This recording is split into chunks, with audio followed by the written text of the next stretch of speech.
Hey guys, welcome back the channel. तो आज की वीडियो में बात करेंगे बेसिक स्ट्रेंथ में एक्सरसाइज फॉर आर्म रेसलर। अगर एक आप आर्म रेसलर है और अगर आप जिम में आते हैं तो कौन कौन सी स्ट्रेंथ एंड एक्सरसाइज है जो आपको जिम में परफॉर्म करनी चाहिए, जो स्ट्रेंथ आप गेन करेंगे और वो स्ट्रेंथ आपके गेम में भी काम आए। और इस वीडियो में हम बात नहीं करेंगे कोई स्पेसिफिक स्किल या फिर टेक्निक की जो आपके गेम में यूज होती है, क्योंकि वो काम आपके एक स्पेसिफिक गेम कोच का होता है। हम बात करेंगे स्ट्रेंथ एंड एक्सरसाइज की, जो स्ट्रेंथ आप गेन करें और वो स्ट्रेंथ आपके गेम में काम आए आपको गेम को परफॉर्म करने के लिए। तो सबसे पहले तो आर्म रेसलिंग के मूवमेंट को समझते हैं। तो जब भी हम आर्म रेसलिंग खेलते हैं तो कुछ बॉडी मूवमेंट होते हैं और उन्हीं मूवमेंट के हिसाब से हमें अपनी स्पेसिफिक मसल को स्ट्रेंथन करना है। तो आर्म रेसलर बेसिकली ये मूवमेंट होता है। तो इसमें कौन कौन सी मसल यूज हो रही है?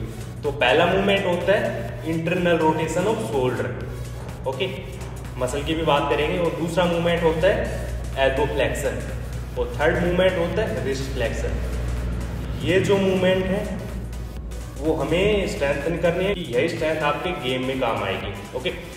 तो सबसे पहले जो हम ये मूवमेंट करते हैं शोल्डर फ्लेक्शन का, इसमें मसल होती है हमारी सबस्कैपुला और साथ ही साथ पेक्टोरलिस मेजर और लैटिसिमस डोर्सी। क्योंकि जो हम इंटरनल रोटेशन मूवमेंट कर रहे हैं इसमें ये तीन स्पेसिफिक मसल है जो काम करती है, तो इनको स्ट्रेंथन करना जरूरी है।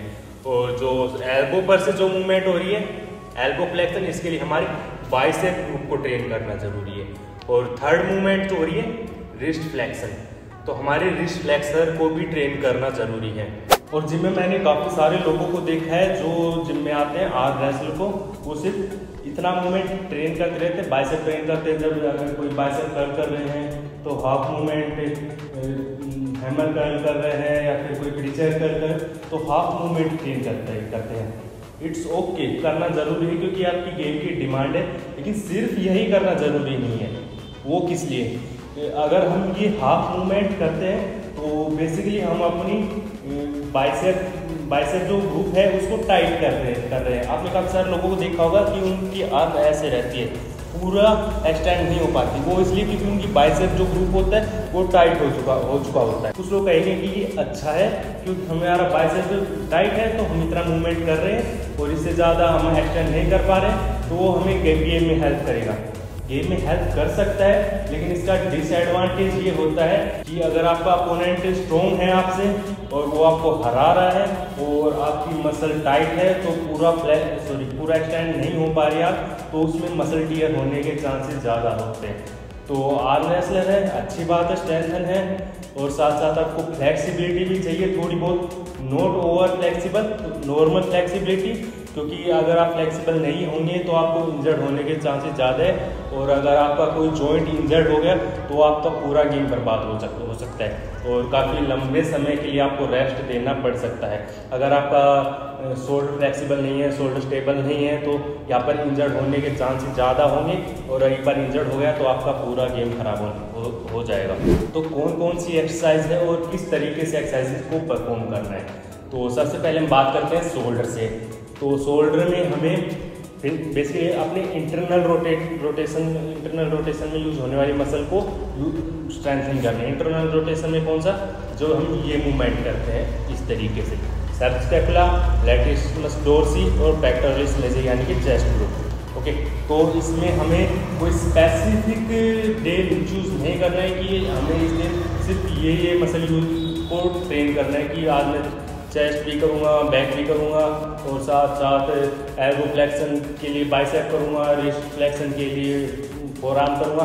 तो ऐसा नहीं करना है। जिस दिन आप बैक कर रहे हैं उस दिन बैक ट्रेन कीजिए, जिस दिन चेस्ट कर रहे हैं उस दिन चेस्ट कीजिए, लेकिन एक स्पेसिफिक डे रखिए जिस दिन आप अपनी आर्म पर फोकस करेंगे गेम की स्ट्रेंथनिंग के लिए।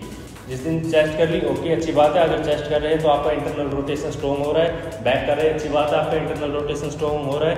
लेकिन कुछ स्पेसिफिक डे, जैसे मैंने आज यूज कर लिया कि मैं आज अपनी गेम के हिसाब से कुछ स्ट्रेंथनिंग एक्सरसाइज करूँगा, तो उस दिन मैं स्पेसिफिक मूवमेंट चूज करूँगा। इंटरनल रोटेशन के लिए मैं इंटरनल रोटेशन करूँगा केबल में, और वो किस तरीके से? ओके, तो केबल ले लेनी है, उसको आपको अपनी एल्बो के बराबर लगा लेना है और इस तरीके से इंटरनल रोटेशन परफॉर्म करना है ब्लेड के साथ। इस तरीके से। सेम ये अनदर है। तो अभी कुछ लोग कंफ्यूजन यहीं पर हो गई होगी कि गेम की डिमांड है इंटरनल रोटेशन, तो हमको सिर्फ इंटरनल रोटेशन में ही ट्रेन करना है। नहीं, आपको साथ साथ एक्सटर्नल रोटेशन जो आपकी रोटेटर का आपकी पीछे की मसल उनको भी ट्रेन करना है। वो क्यों? क्योंकि वो तो हमारे गेम में काम ही नहीं आ रही स्ट्रेंथ के लिए, लेकिन काम आ रही है स्टेबिलिटी के लिए। स्ट्रेंथ के लिए हमें जो इंटरनल रोटेशन मसल है रोटेटर का की वो यूज़ हो रही है, लेकिन साथ ही साथ शोल्डर को हमको स्टेबलाइज करना भी ज़रूरी है, क्योंकि कोई इंजरी ना हो गेम के दौरान। ओके, तो एक्सटर्नल रोटेशन को भी परफॉर्म करना है ताकि आपकी एक्सटर्नल रोटेटर मसल ट्रेन हो। ओके, तो अभी हो गई हमारी शोल्डर ट्रेन हो गया इंटरनल रोटेशन में, और साथ साथ आपके चेस्ट ट्रेन करेंगे तब इंटरनल रोटेटर ट्रेन होंगी, बैक करेंगे तब होंगे। उसके बाद बात कर लेते हैं अपनी एल्बो की।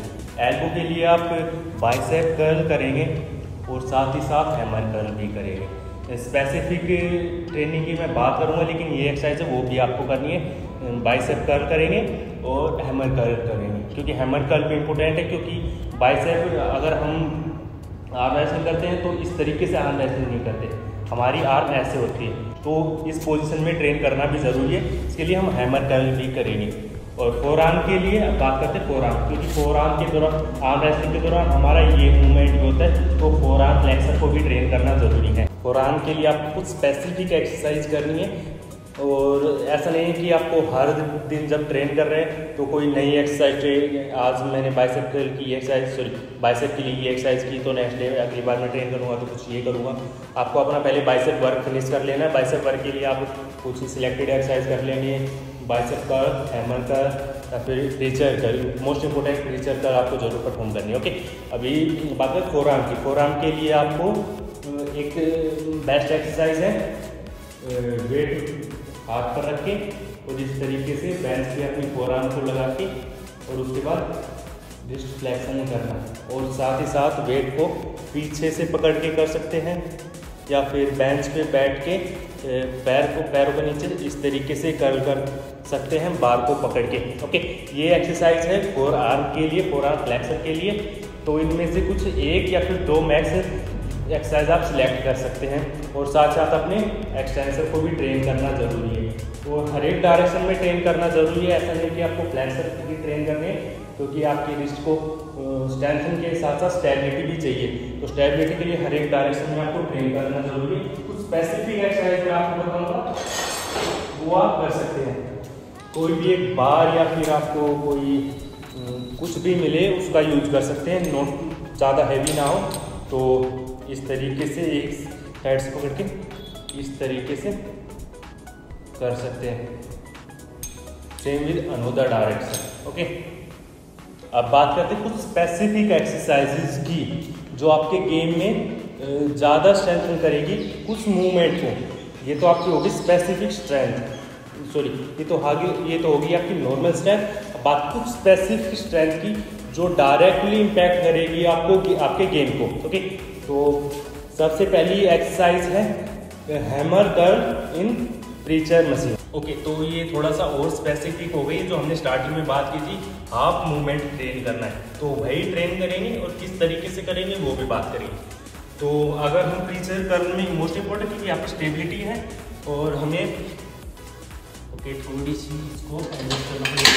ओके, हमारा हाथ बिल्कुल स्टेबल है और हाफ मूवमेंट करते हैं, तो इस मूवमेंट में तो हमारे पास रेसिस्टेंस है, और इससे इस मूवमेंट में हमारे पास कोई रेसिस्टेंस नहीं है, क्योंकि यहाँ पर अगर वेट की डायरेक्शन नीचे की तरफ हो जाती है, तो इतना मूवमेंट करेंगे तो हमें कोई बेनिफिट नहीं मिलेगा।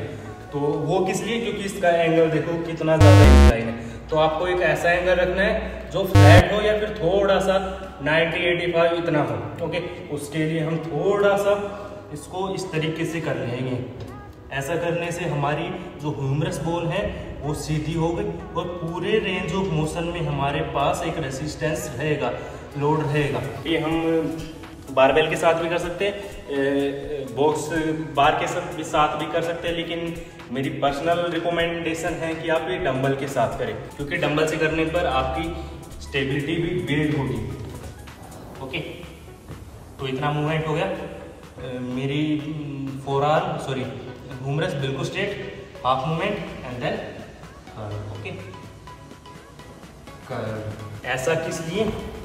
क्योंकि जब हम आर्म रेसलिंग करते हैं तो हमको इस मूवमेंट के लिए स्ट्रेंथ नहीं चाहिए होती, हमको चाहिए सिर्फ इस मूवमेंट के लिए। तो इस मूवमेंट को ट्रेन करना भी ज़रूरी है, ताकि इस मूवमेंट के लिए स्ट्रेंथ बिल्ड हो, तो मसल की एबिलिटी बिल्ड हो इतने मूवमेंट में कॉन्ट्रैक्ट होने के लिए। तो आप थोड़ा सा हैवी वेट यूज कर सकते हैं।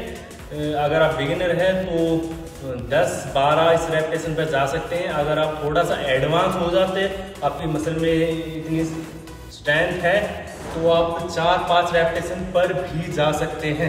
ओके, तो अभी रिवाइज कर लेते हैं हमने वीडियो में क्या क्या बातें की है।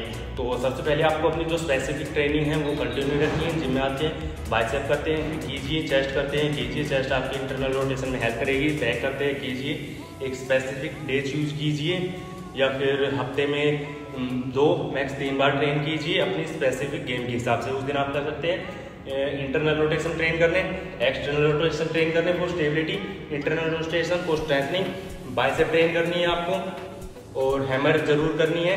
स्पेसिफिक करने की जरूरत नहीं है, जो आप जिम में करते हैं बाइसेप फ्लेक्शन नॉर्मल पीपल की तरह वो कर सकते हैं स्ट्रेंथनिंग के लिए। और उसके बाद अपनी कुछ सिलेक्टेड एक्सरसाइज करनी है, आप चूज कीजिए, कोई भी 3 एक्सरसाइज चूज कर लीजिए बाइसेप के लिए, वो आपको परफॉर्म करनी है। उसके बाद कोई 2-3 एक्सरसाइज चूज कर लीजिए फोरआर्म के लिए, वो ट्रेन करनी है।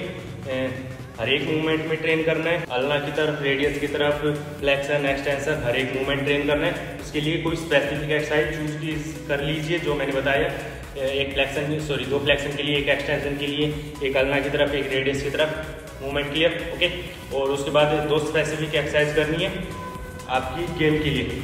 इतना मूवमेंट क्या, हैवी वेट, प्रेशर कर में जो अभी बताया, hammer, slow fast contract, slow fast contract. Alright, तो ये सभी बेसिक एक्सरसाइज थी। अगर आप एक आर्म रेसलर है तो इन एक्सरसाइज को परफॉर्म कर सकते हैं, और अगर आप एक एडवांस आर्म रेसलर है और उसके लिए कुछ स्पेसिफिक ट्रेनिंग चाहिए तो आप हमें नीचे कमेंट बॉक्स में बता सकते हैं। और इस वीडियो में इतना ही। अगर ये वीडियो आपके लिए यूजफुल रही है तो हिट द लाइक बटन, और चैनल को सब्सक्राइब करने के लिए धन्यवाद। हम मिलेंगे नेक्स्ट वीडियो में, तब तक के लिए वंदे मातरम।